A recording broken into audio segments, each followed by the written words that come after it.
Good afternoon and welcome to Stock Talk. My name is Sean Kabak and I will be your host. Manitoba Agriculture's livestock and forage webinars are running monthly until April. We are glad you can join us for today's presentations, which will be recorded so you can view them at a future date.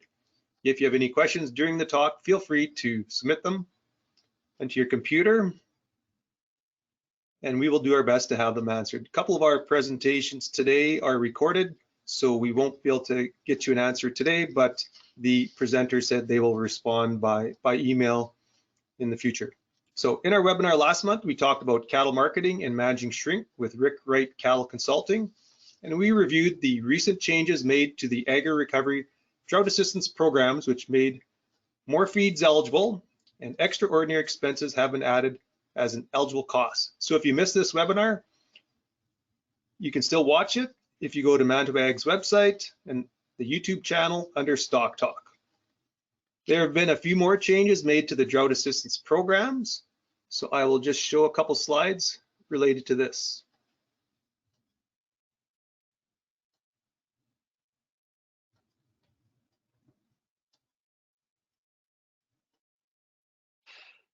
Just click the screen, Sean. There you go.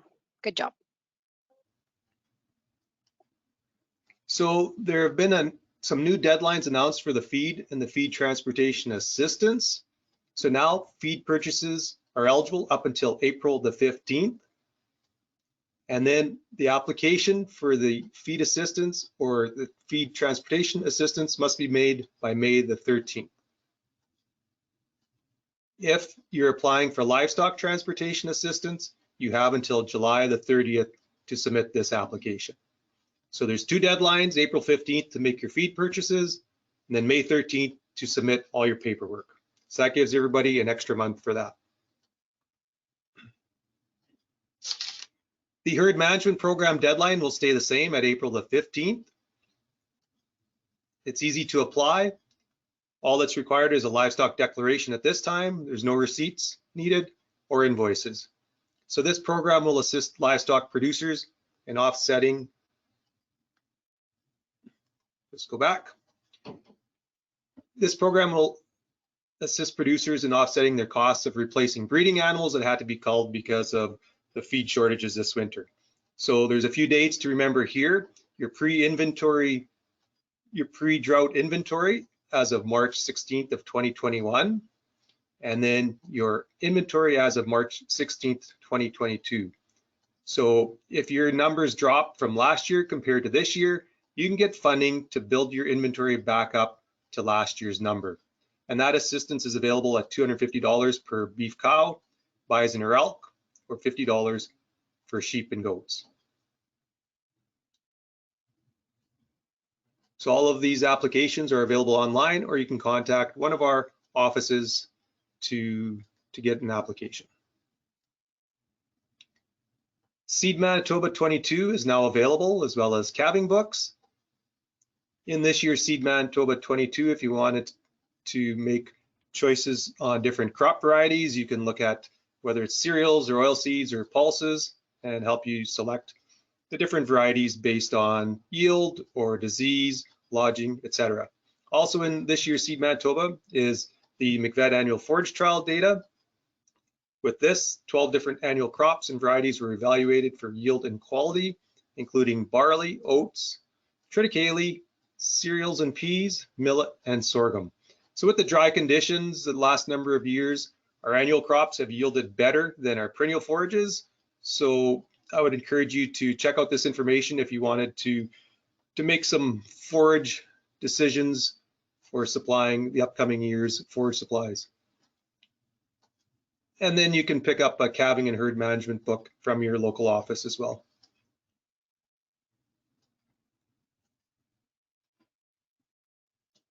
So our first presentation today will discuss annual crops, and in particular cover crops. Regenerative agriculture has generated a lot of interest in cover crops, both as a way of improving the soil and growing feed for your livestock. So to talk about different methods of crop livestock integration and the use of forage cover crops, intercropping, and diverse mixtures, we have Dr. Jillian Baynard of Agriculture and Agri-Food Canada in Swift Current. So I'd like to welcome Jillian.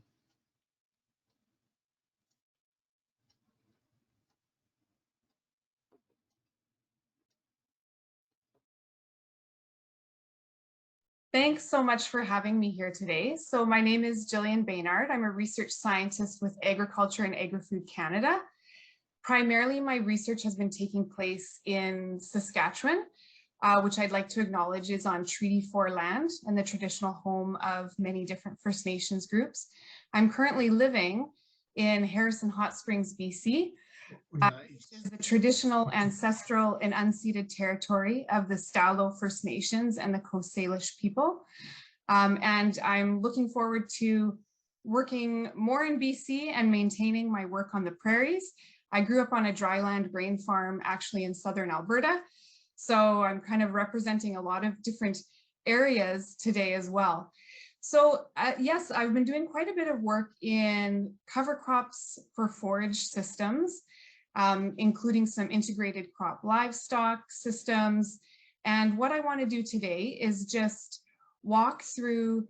First, I want to sort of define some of these terms, because when you hear these phrases, there's a lot of different sort of things they can mean, or they mean different things to different people. So I'm going to describe what they mean in the context I'm using, and then just share some experiences from the research I've been doing, and share some of possible benefits, possible risks, and just things to consider when you might be wanting to adopt these on farm. So first of all, what are cover crops? So the traditional word for, or usage of the phrase cover crop, are crops that are not typically grown for a cash outcome, and rather to provide benefits to the soil or to a following crop. So we can think of that actually being like a cover. That cover can provide benefits simply for reduced erosion, perhaps adding nutrients into the soil, maybe weed control, and I'll talk more about some of these things along the way. When you hear the phrase green manure, that's a cover crop that's typically really high in legume content. And through the nitrogen fixing action of legumes, you actually can gain that nitrogen addition to the soil. And so we consider this green manure like a plant-based fertilizer. So similar idea, slightly focused more on legumes. You may also hear the phrase polycultures or cocktail mixtures or polycrops. This is actually the area I've been mostly working in over the past several years. And this is when we grow more than one species together. And there's a picture there from one of my plots. We typically talk about polycultures as being positive because they represent more natural systems where we increase diversity.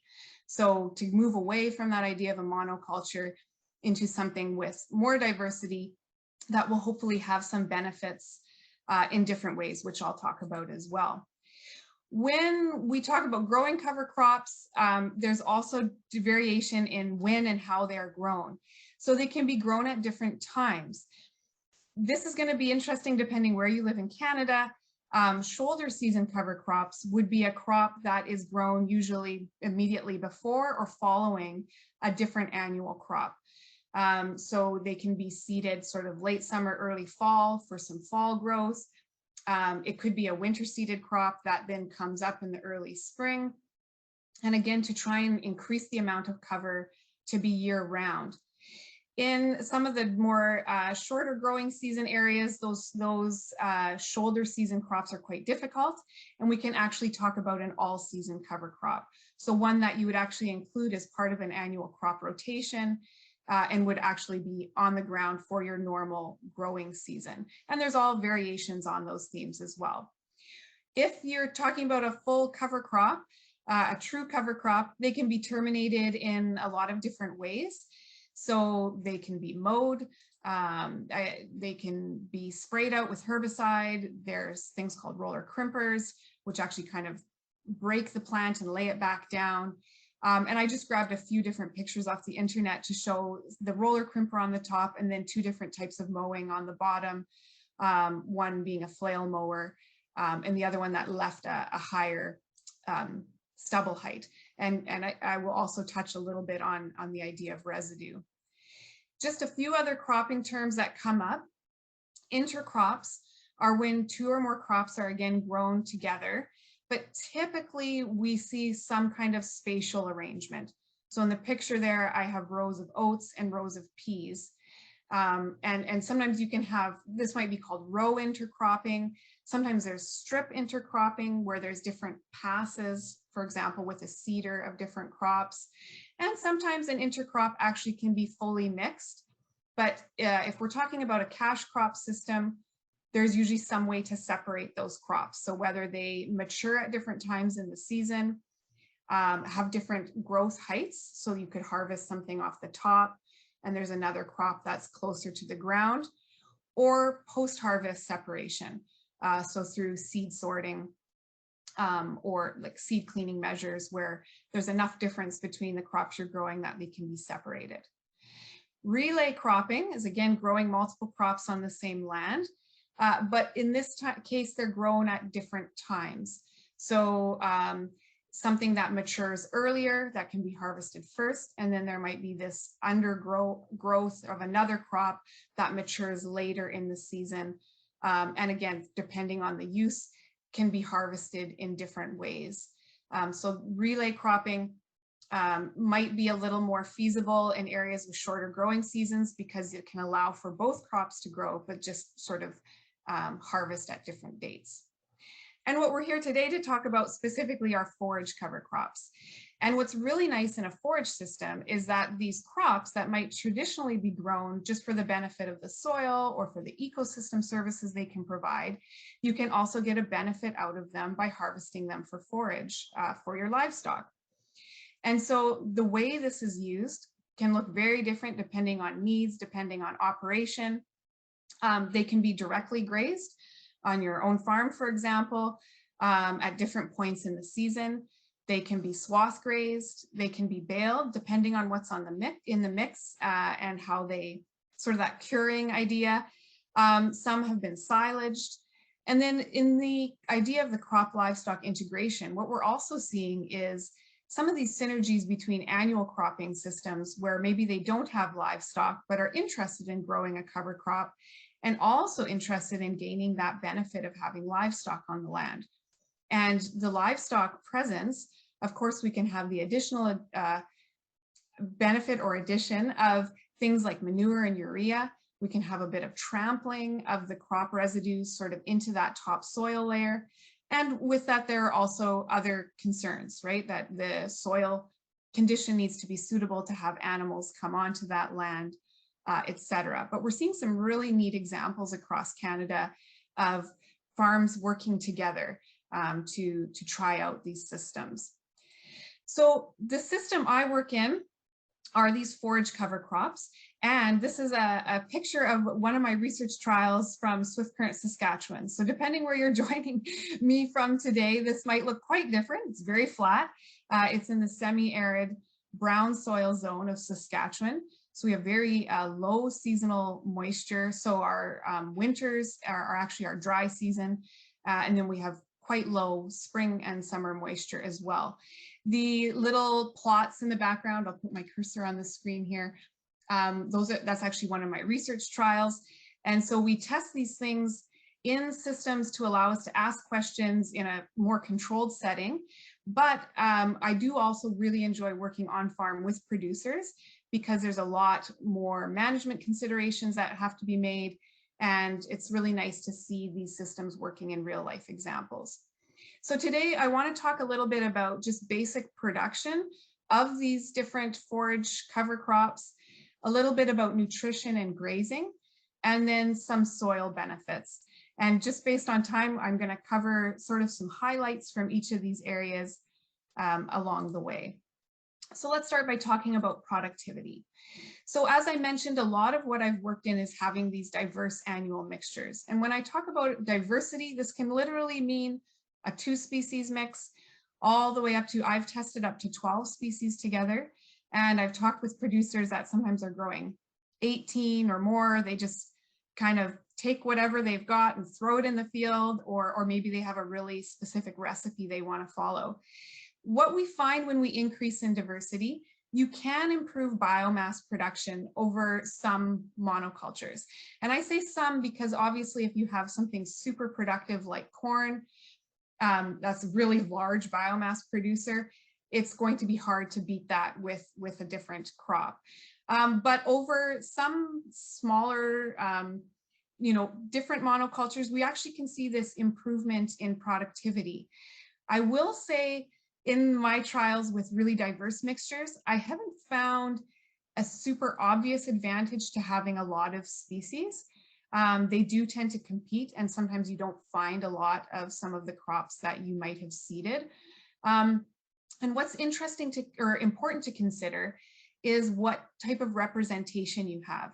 So we typically talk about functional groups, which are plants that represent different, they provide a different input into the system, and they might also have different requirements. So for example, I'm thinking of cool season grasses, things like oats and barley, warm season grasses, that might be corn or millet, legumes, which are your nitrogen fixers, and then brassicas, which are things like radishes and turnips. And those are typically sort of the 4 groups that we tend to see in these forage crop mixtures.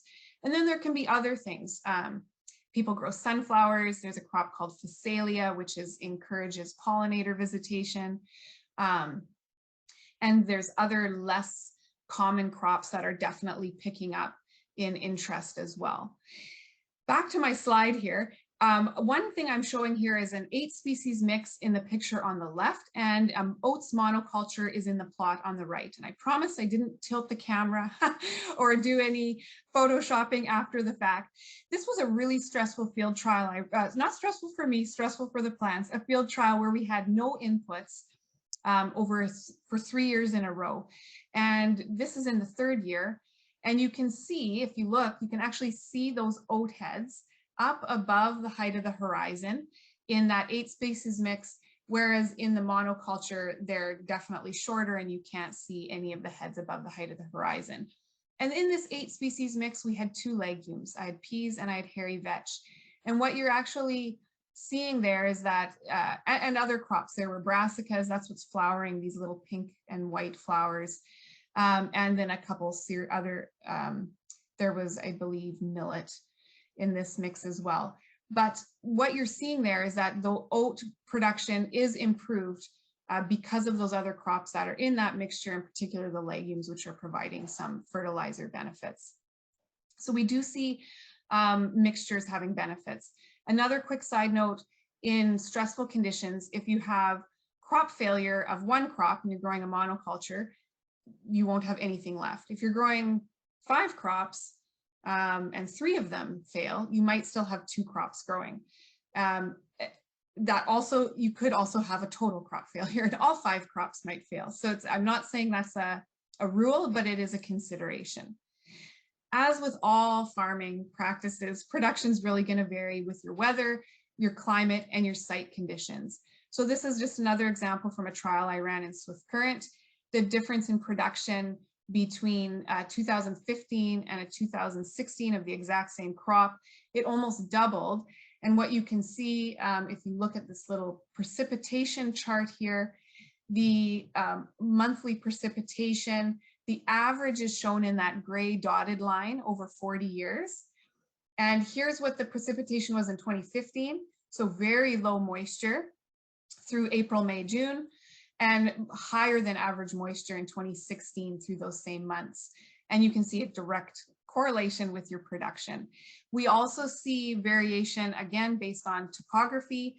If you have a variable terrain, often the hilltops that are drier are going to show lower production, and the low spots might have higher production. Again, not anything you probably don't already know, but important to consider that these types of crops respond in the same way as other crops will to those stress. For forage production, there are some different late season grazing opportunities. And I know there's a lot of talk right now about trying to extend that grazing season and reduce the amount of time we have to provide, supplemental forage to animals. This is a trial from some of my collaborators. So Bart Lardner at the U of S and his graduate student Jacqueline Taves, and Alan Iwasa at Agriculture and Agri-Food Canada. They ran a swath grazing trial and found that these polycultures in the Saskatoon area performed quite comparably in terms of animal daily gains to another typical forage system. In Swift Current, production of that crop was quite poor, and the animals could not be sustained as long as they were hoping on a swath grazing system. As I mentioned earlier in the presentation, shoulder season cover crops. There's talk of growing something like corn in the summer and having an underseeded ryegrass that then picks up full steam later in the summer. After that corn comes off, the ryegrass could be there to provide that late season grazing. Sorry, that's more the example of relay cropping, I should have said. And then shoulder season cover crops. If you have suitable fall moisture, which in some parts of this of Canada we do, you could seed something, you know, end of August, early September, and get enough growth that you're able to graze something there into the fall. This always is an important slide to me, is that about seeding considerations. And you will find that there are some seed companies that sort of sell a ready-made mix. And what I always recommend for producers is really take a look at what's in that mix and really talk to people that might already be growing some of these crops or have tried these mixtures, because not everything in that mix is necessarily going to be suited for your local conditions. And that just represents money that you've spent on something that's not going to grow. So I think just word of mouth, talking to people, talking to your seed sale reps, they know as well. And so coming up with a mix that also has the needs for you, what you're looking for. Do you want something that is going to be adding nitrogen into the soil? Or are you looking for something that provides late season growth, etc.? There is obviously also the challenge of seeding crops with different seed sizes and seeding depth requirements. So in a lot of my research trials, I've actually done sort of an intermediate seeding depth of, say, 3/4 inch depth, which is really kind of too shallow for your large seeded crops like peas and corn. And it's really too deep for your small seeded crops like millet or kale, some of those small seeded brassicas. In the picture there, that's millet, the yellow, peas and green. And then the red one there is radish, which is sort of an intermediate size. What we found with those trials is in a good season year, when you have good seed to soil contact and suitable soil moisture, no problem. I've actually had really good success. In a more difficult condition, we definitely see impact of that seeding depth on the growth. So to get around that, there's a couple different methods I've seen used or that we've tried ourselves, is to use the fertilizer, like the side banding chute. If you have that on your seeder, you could run the small seeded crops that way, so you can have 2 different depths. Some people simply do 2 passes, do all the big seeded stuff first, small seeded stuff again. Also, just depending on how your seed drill is set up, if you have different boxes, you can sort the seed that way. I've also seen it all just thrown into one tank, and it comes out surprisingly evenly, even though the seeds are different sizes in there. And then I've also seen some really unique sort of homemade contraptions where someone's taken an old seed drill and rigged up hosing and boxes to make sure that they can do multiple seeding depths for these different crops. So just something to keep in mind. And all of these things lead to then that your selected seeding rate is not necessarily going to be what comes up. Some of this is due to those seed conditions, what's suitable for your area, and then also a little bit of basic competition. So for example, corn hates crowding, and it really doesn't, even though you'd think it should be so strong and tough. In some of the trials I've grown, you'll just see corn growing around the borders of the field because it really doesn't like to be. So that's also, again, a representation of something you've probably put a lot of money and effort into that you might not realize. A little bit about weed control. So this is a big one. So it's really exciting when you consider some of these forage crops. Some of them are really high potential for weed suppression. So those brassicas like forage radish and turnip, they have really big leaves, they grow rapidly, they can really shade out the ground below them, and they can provide some really good weed competition. Barley and triticale also show good weed suppression, partly through their growth, and also all of these types of crops have the potential for allelopathy, which is that idea of the crops actually releasing root exudates that deter other plants from growing near them. So these ones, there's some good potential, and I've done some trials that have shown some suitable weed control measures. However, I have to temper that with the fact that weeds can easily get out of control in these systems, especially if you're ever growing a grass and a broadleaf together. Your ability for chemical control, if you're using chemical control, is non-existent. And because of the way they grow, the seasonality of their growth, if the weeds are able to establish, it can create some big problems down the road. And a good example of that is under really trying circumstances. The picture I have shown here, this is from one of my research trials last year in 2021, which was extremely dry over a lot of Canada. And we had a severe drought in southern Saskatchewan. And you can see the crop mixture I have growing here. I believe it was an 8 species mix. It's probably some oats and barley up here at the top of the picture. Here's a brassica in the middle. And everything else here is kochia and lamb's quarters. And it was such dry, there was just really no soil moisture. The weed seed bank was there. So the weeds germinated and emerged first, and our crop could never really catch up and keep up and outcompete. And it was so much so that people were like complaining that our trial was so weedy, when it was a common problem for on farm and on research farms. So certainly not a surprise, but something to be aware of. And then one last note about weeds is that some actual cover crops themselves can be weedy. So hairy vetch is a really popular legume option. It can have a really abundant growth. It's quite digestible and high in protein. It's marketed typically as an annual crop, but it really acts more like a biannual. And we do see it coming back the following season, which in a forage system, not a big deal. If you were putting this land back into an annual crop, that might be a deterrent. Also because hairy vetch has super variable seed size, so it's really hard to get out of your seed if it does show up in what you've harvested. And so here's just an example of that trial. After the animals grazed it, you can see they grazed anything that was croppish quite heavily, and they nipped the tops off of some of these kochia plants, but almost everything you're seeing in this picture are weeds. So really not a nice situation to end up in. Okay, so I started talking a little bit about nutrition, so let's jump right into that. So similar to productivity, same with nutrition, we can actually improve nutrition compared to some monocultures, or at least maintain that forage nutrition. And it depends on what you include in that mix in your crop. So I've put some red circles here around some peas, hairy vetch, and a brassica. I think this was tillage radish. Both of those legumes and brassicas are highly digestible and high in protein. And just this is an example of some of our nutrients we looked at from a trial that we ran in partnership with the Manitoba Beef and Forage Initiatives, which is in Brandon, Manitoba. So just a little shout out to them. Just showing the shift in some of these micronutrients and things like nitrogen, phosphorus, and potassium, and then the ADF and NDF fiber fractions there.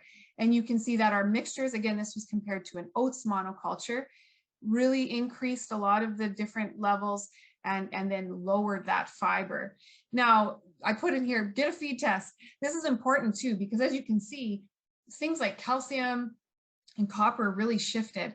And depending on what type of livestock you have grazing these plants, you're going to want to make sure, you know, what type of, are they lactating or are they pregnant, to make sure that those nutrient levels are in a balance that you're comfortable with. And also another comment about the highly digestible crops is really you do see, you know, very loose stool, and ruminant animals actually value some roughage in their diet, right, to make that rumen function properly. So it's finding a nice balance between having some of those more typical cereal crops as well as some of these other things mixed in. Another note of caution is that mixtures high in brassicas might have excessively high levels of nitrate and sulfur. And this is particularly a concern with some of those late season grazing scenarios.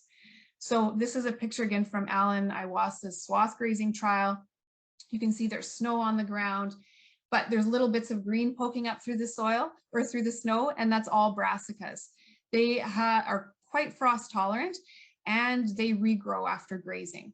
So again, even though you might have it in a mix to begin with, that might not be the proportion that they're being grazed in. And this bar graph, I know it's a bit small, but this is also from Alan's work, just shows the red line there is the safe level for nitrates. And the gray bars are the level of nitrates that they measured in these different brassica samples. And then sulfur is the blue line, and the black bars, you can see some of them are also over that. So again, importance of getting a feed test. And what I recommend is just don't probably graze them in monoculture. I will say in all of our trials we've done, and with my various collaborators, none of us have ever had issues with toxicity, like we've never lost animals due to this, but it is something to be aware of. Another thing about those brassicas and some of these other new crops, depending on what type of a herd you have, animals might show a really strong dislike for some of these crops. So this is from one of our grazing trials in Swift Current. We had yearling steers go out on the trial, and on August 6th here, you can see that like the steer just looks upset. You know, there's nothing to graze. They've picked off all the things that they kind of knew, the oats, the barley. They didn't even really like the peas in this trial, to be honest. And then here's all this big leafy brassicas that they just wouldn't touch. And so in a research setting, we were uncomfortable leaving them there too long. So I think we had 10 animals on this trial and just dropped it down to 3.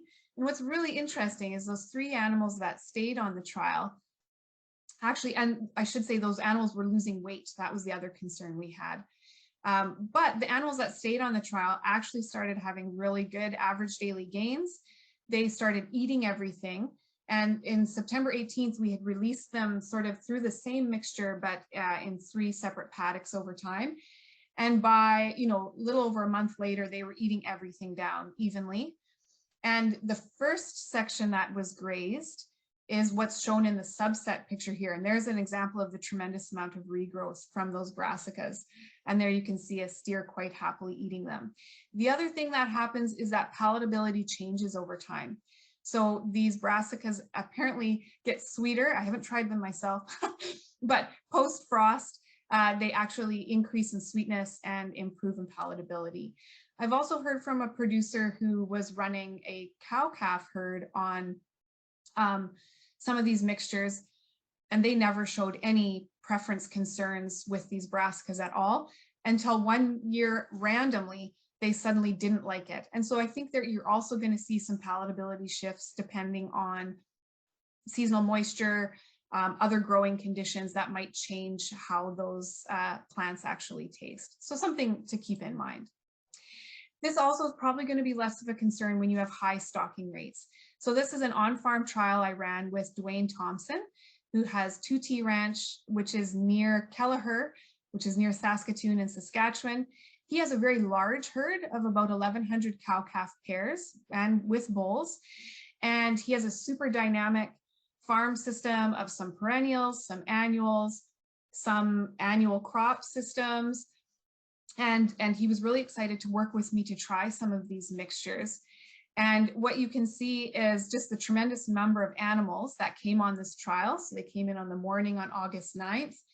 And by that afternoon, you can see they already showed preference similarly for the simple mix in this case, which was oats and peas, which was more familiar to them. And I think if you look in that picture, you can see there's quite a big area. They're even a little more congregated on that left side of the picture. And on the right side of the picture, the complex mix, which had more brassicas, legumes, and millet was in there. They were a little slower to graze. However, in this high pressure system, they put their head down and eat what's in front of them. And by the time they left, there was like a nice trample down that was very even across the whole site. So again, going to be very different for different operations. This also brings in some different ideas for grazing strategies. So that slide I just showed you is from 2019. Last year in 2021, what Dwayne tried was a twice over grazing scenario. So here the cattle grazed the crop again in July, so earlier, not at full production potential, but there was a considerable amount of regrowth. And this is his son here. You can see by October, the animals ended up grazing at the end of the month. There was quite a substantial amount of production again. So that also represents opportunity based on the timing needs of your operation. And in Dwayne's case, because he runs this large herd kind of all over his farm, it worked out that they could go through this pasture, you know, go to other fields and then come back on their way back to the farm. So again, just lots of opportunities. So for my last little bit here, I want to talk about soil benefits. So this is probably what you're going to hear a lot of these days through the regenerative agriculture movement and holistic agriculture. There's a lot of talk and a lot of presentation of the very positive things that can happen when you grow these cover crops. And some of these include increased soil nutrients, so things like nitrogen, increased carbon sequestration, and improvement of soil organic material. Also some of the physical soil characteristics like water infiltration, those brassicas and big rooted crops. They actually, when they break down, it almost looks like a sponge, like a loofah in the soil. You can see all the fibrous sort of root material there, but the rest of it's kind of hollowed out. So it makes a really nice way for water to get down through, especially if you have something like a hard pan layer or something. Increased soil aggregation. Some of these crops are suggested to have root exudates that help the soil stick together a little better, which can reduce your erosion potential. So a lot of these things, and I think there is good evidence for a lot of these, but again, we want to test them and look for them. So I want to highlight a trial I did to really look at this. So some of the other ones I've shown you are sort of, you know, what does the crop look like now for forage? What does it look like now for grazing? In this trial, it was really looking at what happens after you grow these crops. So in 2018, we seeded a trial with 3 different mixes, which are shown in the pictures there. Something I called a balanced mix that had 2 cereals, 2 legumes, and 2 brassicas, a nitrogen fixing mix, which was just 3 legumes, and then a weed control mix, which had a higher proportion of brassicas. We then seeded these 3 different crops with 3 different fertilizer rates of actual N. So no added nitrogen, 60 pounds per acre, and 120 pounds per acre, which would be very high.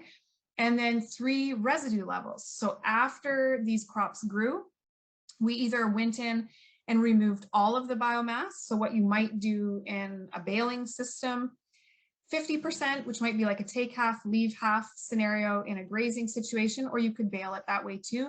And then we left one as a true cover crop where we mowed the crop and returned we used a flail mower. So it chopped it all up and we returned it back to the soil surface. So we didn't take any of the material off the site. So these next slides, I do have some bar graphs, so don't feel overwhelmed. I'm just going to talk about them and highlight the key points. So everything grew fine in 2018. So in 2019 in the spring, we went back in and took a look and we took some soil samples.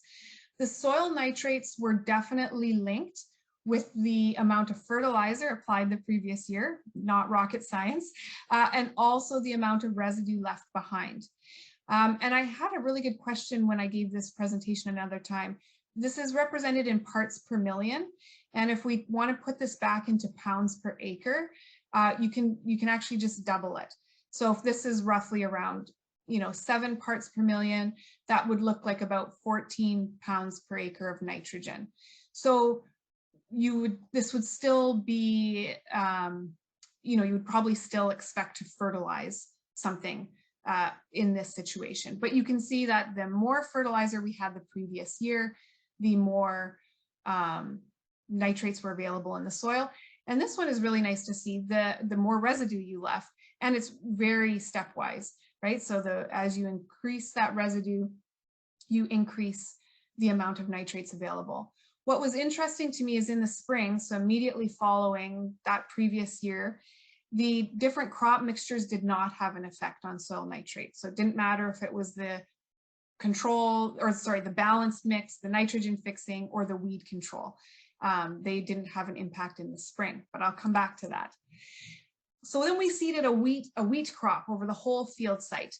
And what you can see, and probably just directly based on those available nutrients there, and sorry, we didn't apply any additional fertilizer. We just put it in just a wheat crop. You can see that the amount of residue and the amount of fertilizer that was there the previous year directly improved wheat yield. So we can see that the highest bar is under the 100% residue and the 120 pounds per acre of nitrogen. No significant difference, again, based on the crop. And this picture just shows the little, people like to see the little mini combines we use for plot research. They're kind of cool to see. Now here's where it gets interesting. In following that wheat crop, we went back and soil sampled again. Soil nitrate was still correlated with residue, so I haven't shown that bar graph, but it was now associated with the previous crop. And you can see the highest level of soil nitrates were found under that nitrogen fixing mix, which you might expect based on the number of legumes we had there. What's interesting to me is that this didn't show up until that following fall, which is probably a sign of the time it takes for the breakdown of those crop residues and of those nitrogen fixing legumes, and the material they were leaving behind is probably being released over the season, and now we're seeing it more later in that growing season after the wheat was taken off. We also saw now, and which we didn't see in the spring, but now in the fall, that soil carbon and soil moisture were also correlated with the crop that was seeded the previous year. So this is really nice. You see a really good increase in soil carbon based on the nitrogen fixing mix. So the one in the center bar here is the nitrogen fixing mix, and it's significantly higher, more carbon than under the balanced or the weed control mix. And similarly for soil moisture, the highest soil moisture was under the nitrogen fixing mix. Now I didn't touch on soil moisture from the spring data. There were some impacts. What's interesting with soil moisture is you can sort of see two things. One, you can see that the residue actually does directly impact soil moisture. So there's more soil moisture when you have higher levels of residue. So you're just going to reduce that evapotranspiration and loss. I have heard concerns though as well, for example, more with a shoulder season cover crop, that crop you're growing is going to be using some of your available moisture. So there's kind of a balance to consider there. And so again, interesting, in this case, I also wonder if the nitrogen fixing mix probably used the least amount of moisture in 2018. And so there might have actually just been better residual moisture moving forward into the fall. But showing that that what you grow and how you manage it the previous year, of course, will impact what grows the next year. So we went back one more year in 2020, and this time we seeded a pea crop over the entire trial, no fertilizer, no inoculant. And what we found is that there were still impacts from that 2018 seeded crop. And in this case, it was actually a negative impact. The pea yield was only affected by the cropping mix from 2 years previous. And in particular, it was this nitrogen fixing mix that had the poorest yield. And that's probably a representation of pathogenicity and just buildup of soil pathogens. And we know that, right, from annual crop rotations, you don't want to grow peas too close to each other. And in this case, even with that 2-year gap, we're still seeing the impact of having legumes seeded too closely together in time. So in this case, we saw a negative impact. And at this point, there was no impact of residue, no impact of fertilizer. So even those differences we were seeing in the fall of 2019 no longer exist. And so similarly for all of those soil measures, there was no difference in the nitrates, no difference in the carbon, and other ones that we measured as well. So I bring this up to show the timeline, and this is also going to really depend on where you're farming and the types of moisture and soil conditions you have. You will hopefully see some benefits, but they might not be very long-lived. And to consider that some of these mixtures or these cover crops are silver bullets or are going to fix a problem in a certain field might not be the case. It might work in the short term, not the long term. But of course, you can consider other ways to work that into your system as well. So with that, so I don't talk too much longer, I'll just give you some of my final thoughts. As with all farming, production of these diverse forage mixtures or less diverse mixtures is really going to depend on where you're growing and what kind of climate and weather you have. And to recognize that there are a lot of management considerations with these forage cover crops. I think ideally we would like to think we could just throw something in and let it happen, but in reality they're actually quite complicated, especially around weed control. There's some definite risks. Nutrition, there's some risks there that have to be considered if you want to be grazing these trials or feeding these trials.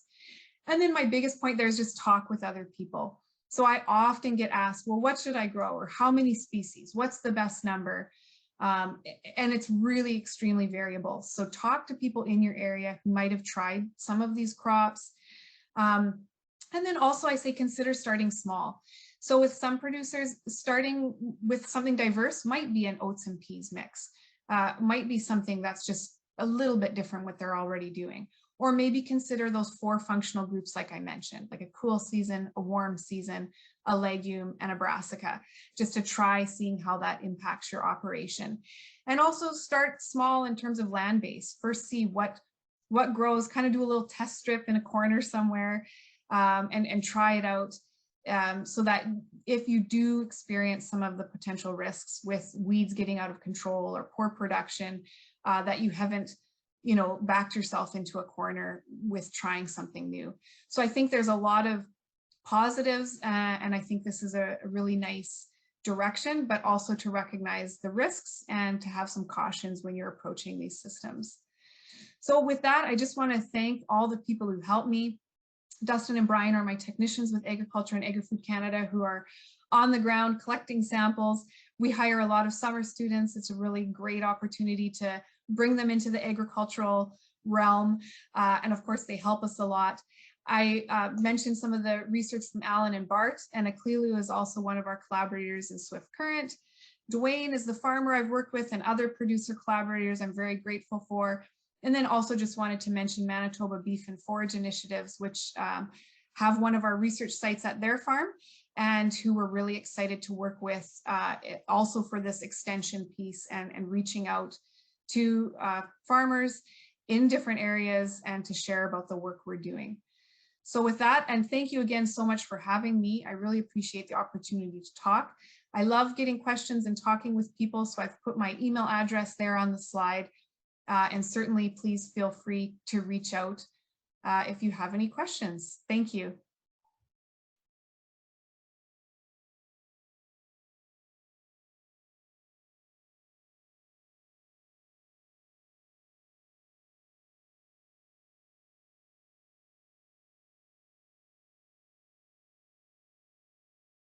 So thanks, Jillian.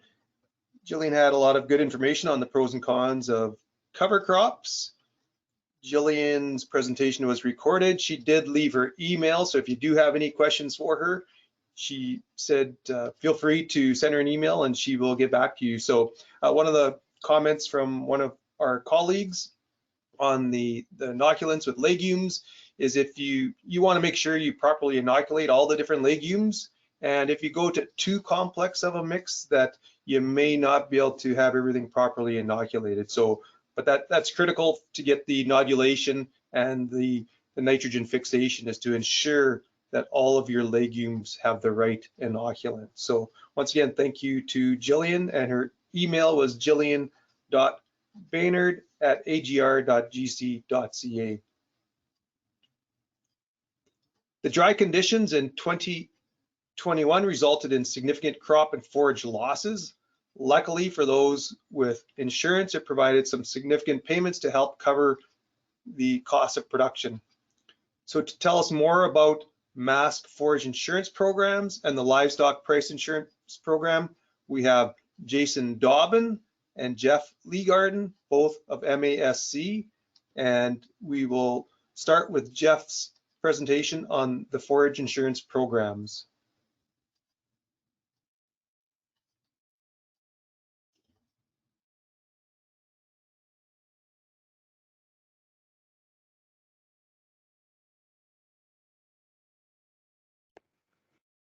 Hi, everyone.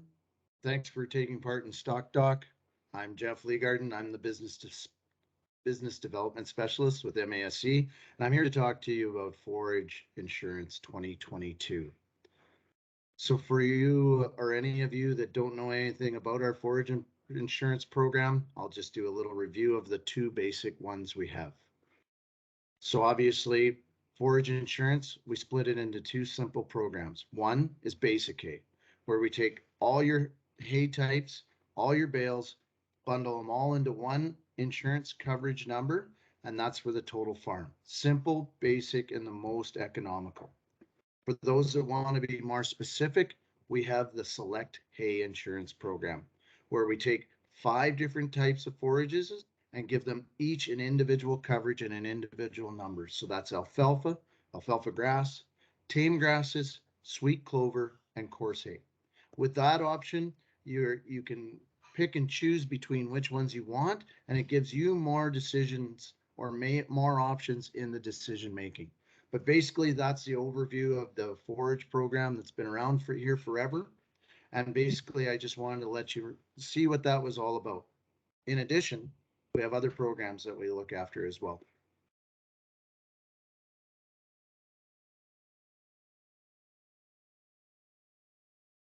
Those additional programs are the Forage Establishment Insurance, which covers the year of establishment, making sure that your forage crop meets 75% ground cover. If it doesn't meet that, you're in a claim position. Also, our pasture days, providing coverage for grazing days. Our silage corn, which has been one of the biggest uptakes this last year that we've ever seen, where we saw 108,000 acres of silage corn insured through us. New for 2022 is our Polycrop Insurance, establishment insurance, where we're making sure that these new polycrop crops basically are making sure that they establish for producers. And this has been a drive from the forage and grassland initiatives. And it's such a great new program we're pleased to have. Also, we made some changes to the definition of green feed, where what we've done is we've increased what you can have for in your blend for 20% to be considered a non-traditional species. All these things just to help our forage programs and the producers of Manitoba. If you don't think this program is paid out to producers, we just wanted to review it as well. The other thing was the hay disaster benefit, which everyone's heard in this last year. We just wanted to review how that's worked for producers that were in the forage insurance program. So in 2018, it triggered for the first time, and we paid out $3.2 million. Once again, in 2019, it triggered, and that payout was 5.2. In 2020, it didn't trigger. It was a better year for the Manitoba producer and their forages.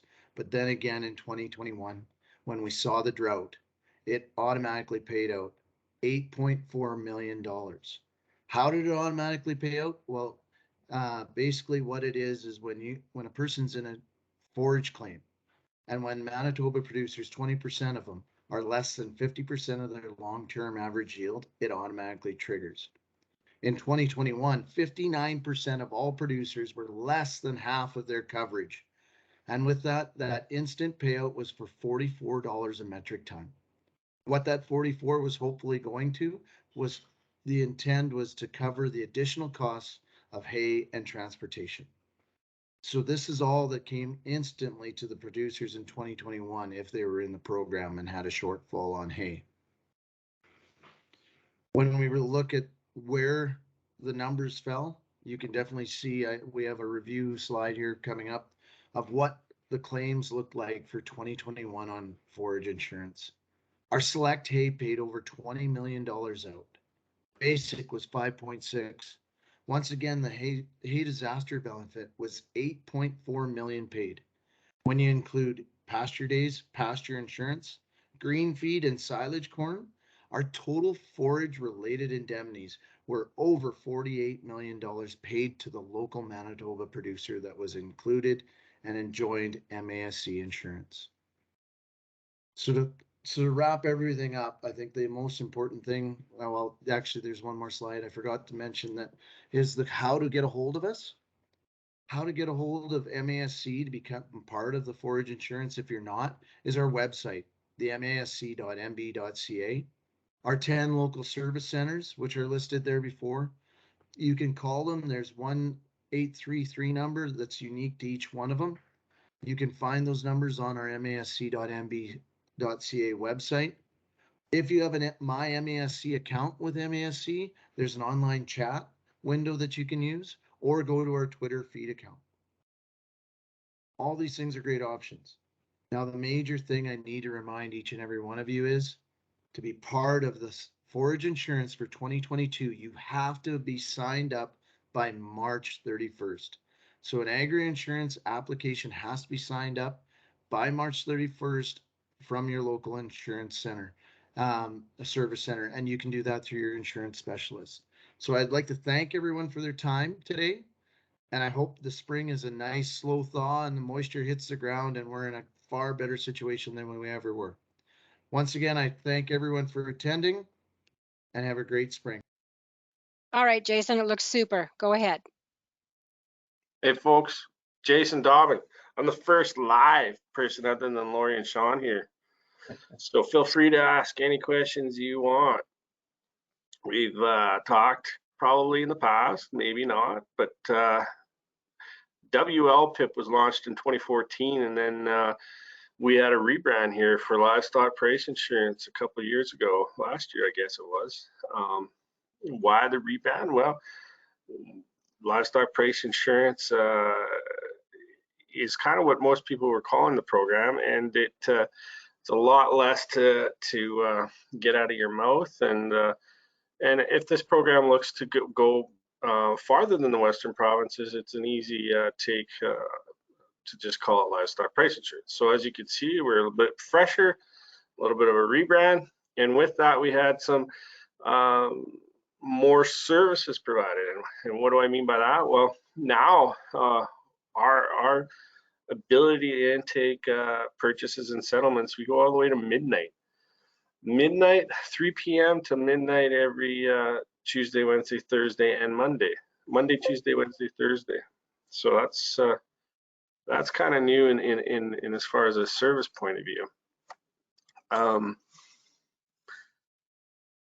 So now, guess what? I can't scroll down, Lori. Isn't that interesting? Click on your screen, Jason. Just click the screen that you're using to present with. Just click on it and then try it. Okay. Any of you scared lately? Scared about Russia, scared about inflation, scared about fuel price, scary stuff. I'm not here to fearmonger, but what are you doing for risk mitigation? On average, cattle producers say, well, you know, I've been through a lot and I've suffered a lot, and I've made it through, because we are risk takers in the fact that we are risking a lot financially, emotionally, and all that every day. But do we always have to? Could it be simpler? Could it be easier? That's my question to you.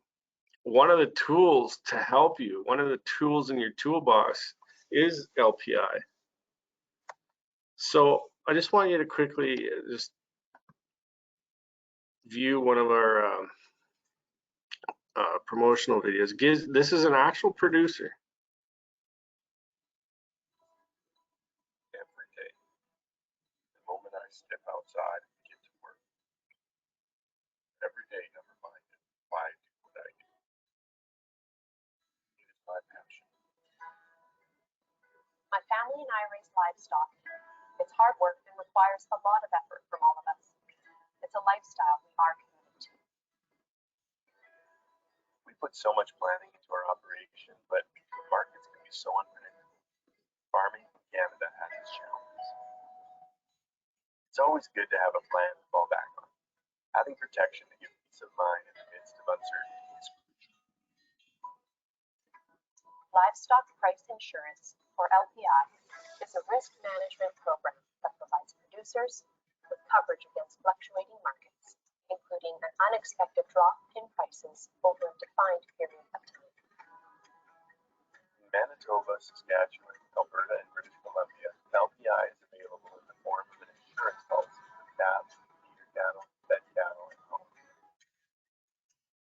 policy is based on a forward market price. If at the end of the policy, the insured price is higher than the market price, the producer will receive a payment for the difference. Recent improvements were made to the Livestock Price Insurance program as a result of industry feedback. Producers now have additional time to conduct their LPI business and meet their operational needs. LPI offers flexibility. Producers can sell livestock outside of the policy's claim window without altering the contract. The program does not change a producer's marketing decisions, but it does offset the risk. Having an extra level of protection and stability for our operation is a game changer. It keeps us focused on the task at hand.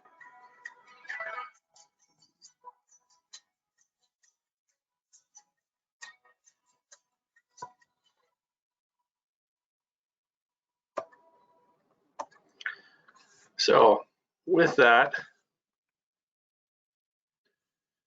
there's a couple points I wanted to bring forward to you. Industry working group. So we work with industry. We consult with industry on a buy every 2 months. There's industry working groups from Manitoba, feeder breeder co-ops, the Manitoba beef producers, LMAC, as far as Rick Wright goes, all representatives in Manitoba with industry throughout the Western Canada. So we take suggestions and input from industry. So that industry, when I say that, that's representing you as a producer, and try to implement those recommendations.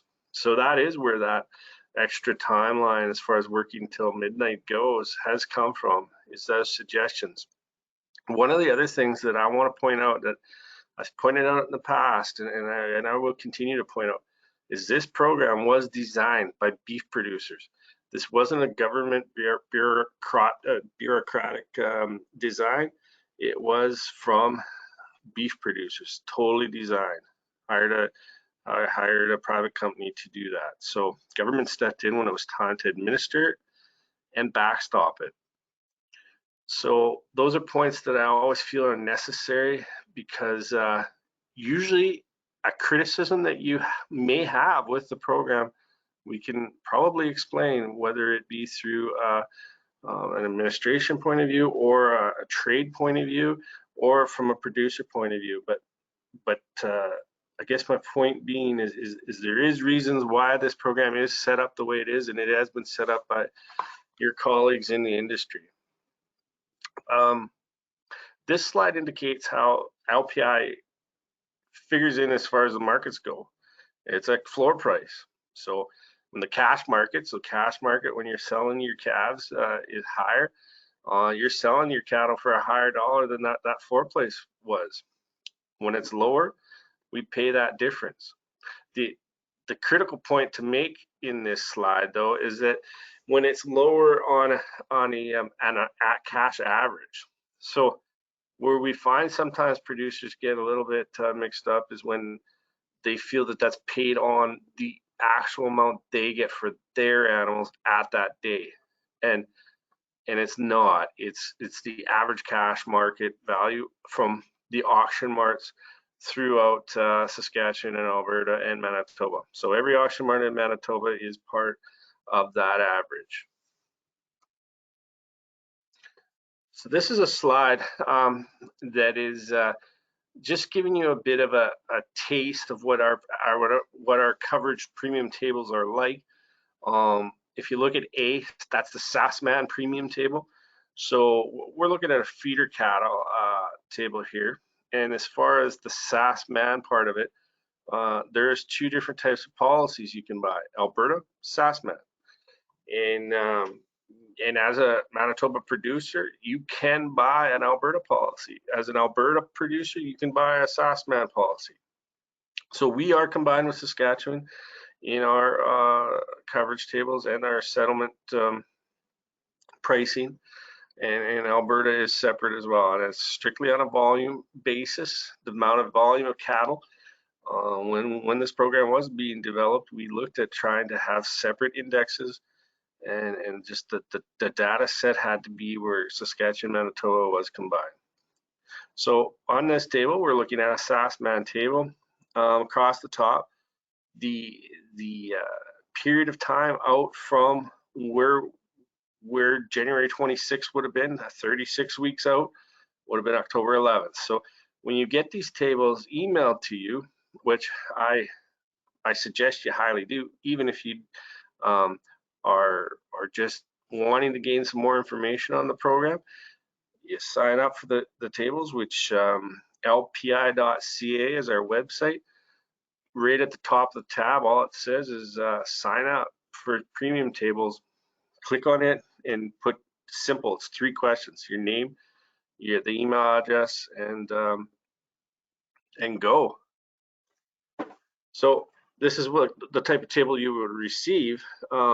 Is what I'm showing you right here. So if you look at this, it's a SASMAN table. Again, across the top is the premium dollars, the time in which the premiums are and the coverages for that week into the future. So that's across the top. If you look at C, that's the insured index. So that's the value in which we are offering pricing per hundredweight. And then you correspond the two. So remember, we looked at B being 36 weeks at October 11th. Okay, so we want to look at $1.78 or $178 a hundredweight. What would that premium be? It'd be $5.27. So you just correspond the two. If you are following me, 178 on the left side, 527 corresponds with the 36 weeks. Simple as that. So let's look at just how would you do that as an example. Let's do an example. Bottom right hand corner, producer selects the 36-week policy, so it expires on October 11th. The critical part of this is that when you look at these tables, that's the last date in which the policy expires. So 3 weeks before that is when you enter into your claim window. It's always a Monday, so we settle policies on Mondays. So 3 Mondays before October 11th is when you would enter your claim window. So if the producer selected $178 for the insured index, that premium cost would be $5.27. So let's look at 100 head, and you estimate what you think that those animals will weigh in that period of time. It's a guesstimate, but if you look at the math, that would be 70,000 pounds. If you had 100 head at 700 pounds, 100 pounds is 1 hundredweight, right? So 700 hundredweight. You times that 700 hundredweight by the 527, it would be $3,689. So $37 a head, $36.89 on 100 head. That would be your cost for that policy if you had bought it on January 26th of 21. So this, when I talked about the claim window and how the 3 weeks work. So let's say that October timeframe was at the end of this 4-week claim window. If you look on the right of this tab, that's the expiry date. But see, week 21, week 22, week 23, and then the final week of week 24, that is when the policy would automatically expire. But in those first 3 weeks, if you were above your insured value, then you're not in a claim position. But if you are in a claim position. So if you're below, like that table that I showed you at the beginning, if you're below that floor coverage, you are in a claim position, and you can claim as much of your policy as you want and continue it on to the next week. I understand that this is a fair amount of information if this is your first time being introduced to the program in a tight period of time here, but this is just a kind of a crash awakening to you to look for more information after this presentation. I wanted to show you how would you settle that claim. So let's take a look at this, and let's just take a look at the week expiring. So you see at the bottom there, the $200, the weight to claim. So that was what was left over, and that was what automatically expired. But if you look at this table, the producer claimed 100 weight on the September 28th. They claimed 100 on October 5th. They claimed 200 on October 15th. So what this is trying to show you is they claimed a little bit of the policy on the policy every week. It's just showing you the flexibility of the program. This is a little bit, and because this is being recorded, this is a little bit more detail, a little bit more information. I won't go through this, but the gist of it is what is in our, I won't go through it in detail, but the gist of it is what is the factors that we figure in. And I think the most important part is these blocks, as far as we're figuring in the Canadian dollar, the basis, and the futures price. So those three coverage factors are in these tables. Pretty hard as a producer to protect yourself on any risk mitigation side of things to do that. The confusion that we have steady is, okay, well, you're going by auction marts, and the auction marts, yeah, we're going by auction marts and settlement, but not on coverage. So the two main things you got to remember are coverage factors are based on the cattle futures, the Canadian dollar, and the basis. Settlement is based on the average auction mart cash price that is collected at all auction marts that we average. So that, again, that was quick. That was a run through. I want to remind you that all our MASC offices, the 10 service centers, you give them a call. We can sit down, we can meet, we can do it virtually, we can do it in person, we can do a slower, more into depth presentation to you so that you fully understand what you're participating in and what you're actually getting for your money. But this was just a quick, rough introduction into LPI. And if you're thinking, well, that's pretty overwhelming in the amount of 10 minutes, I'll tell you, one of the biggest things is that we have to go through this program usually 2 or 3 times, take her slow, go through it, fully understand what the program is and how it's set up for you. But I promise you, once you get your head around it, it's pretty straightforward and fairly simple. Last thing I just wanted to mention, this time of year, our drought last year, pricing, premium, what do? We do have on account, so you can charge these premiums till you sell the cattle, till you have a little bit better income flow. We can explain all those terms and conditions to you as well. So with that, Lori, I'm open to questions. That's about it. Thank you, Jason. Thank you, Jeff. Jason, did you have the current premiums and prices for the calves? Well, in 45 minutes, I will. That's the one thing that we do have is every day it's a new premium, new coverage level. Tuesday, Wednesday, Thursday, 3 p.m. That's when they come out. It's off the top here. 15 minutes, you're gonna get some new pricing. Okay, thanks, Jason. Pam, not sure if you had any questions for Jason? No, we have none. Okay. Can you show my screen? Thank you, Lori.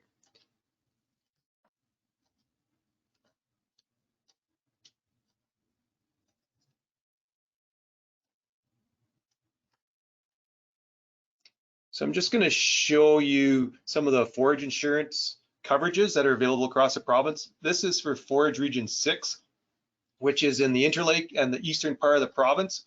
So at the very top of the screen is the basic hay insurance program. This is for alfalfa grass, for half of the half of the fields are less than 4 years, and the other half is more than 4 years. So you could get coverage of $126 an acre. That's the middle number there, and that would cost you a premium of $7.50. So basic hay insurance is the lower cost option. You still get some pretty good coverage for a reasonable price, and that program, that coverage is still eligible for the disaster hay coverage. Now, if you look at in the middle of the screen there, that's the select hay insurance, and this again is for Region 6, the Interlake and Eastern Manitoba. Under alfalfa, if you had a field that was less than 4 years of age, you would have coverage of 1.857 ton an acre. At a value of 194, you would have dollar coverage of $360 per acre. So some really good coverage under the Forage Insurance program, especially with those younger fields. That would come at a premium of $24. If the field was a little bit older, more than 4 years, your coverage would drop to $259. Now, if we look at alfalfa grass mixture, a field that's younger, less than 4 years of age, and the reason for the higher coverage with the younger fields is traditionally the yields are higher, so then the coverages reflect that. And so a younger alfalfa grass field, you can get a coverage at $253 an acre at a cost of $15. So some really good coverages. I know that's been one of the questions producers have had in the past is what would my coverage be? And you can go to the MASC website and you can go into this forage calculator so you can calculate what your coverage would be for your area for the different types of hay insurance. And the deadline, which Jeff mentioned, March 31st to apply or make changes to your program. Sean, I have one question that came up, and it was, can you buy a calf policy and keep your calves, then buy a feeder policy?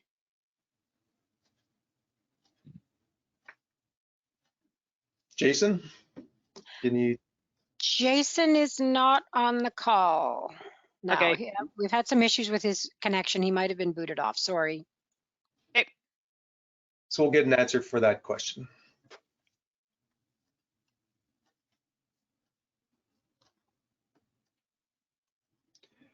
So this is the Caf Premium Table as of yesterday, March the 9th. So you can see there's still some pretty good coverages, up to $232 per 100 at a premium of $8.28 for September, $9.54 for October.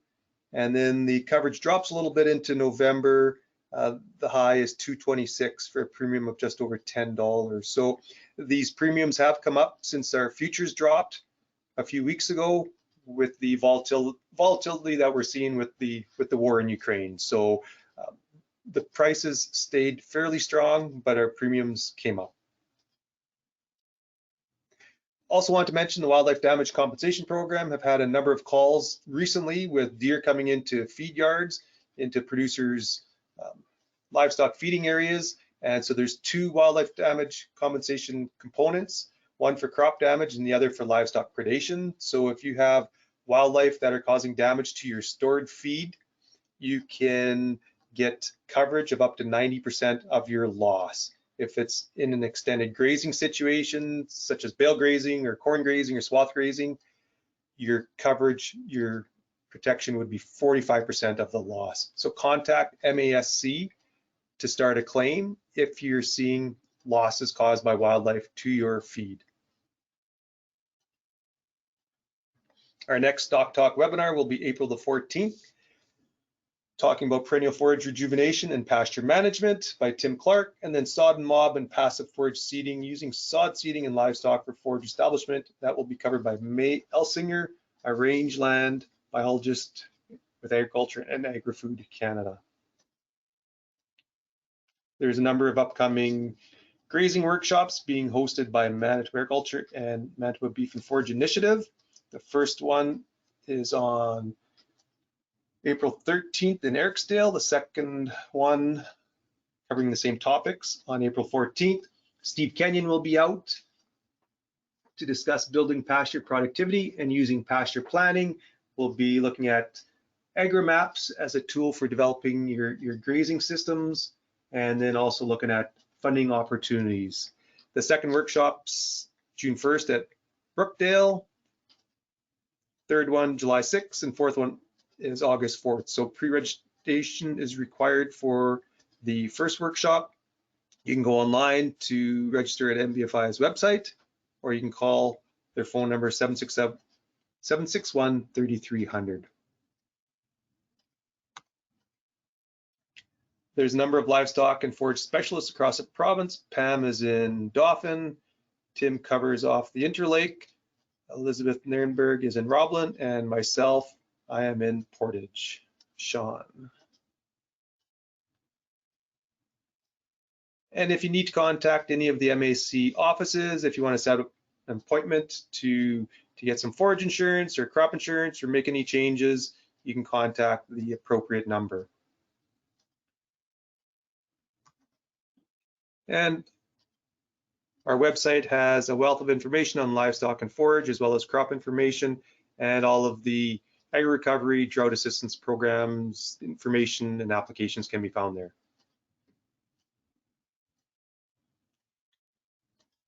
So that concludes today's Stock Talk. Thank you for joining, and I hope you'll join us next time on April the 14th. Have a great day.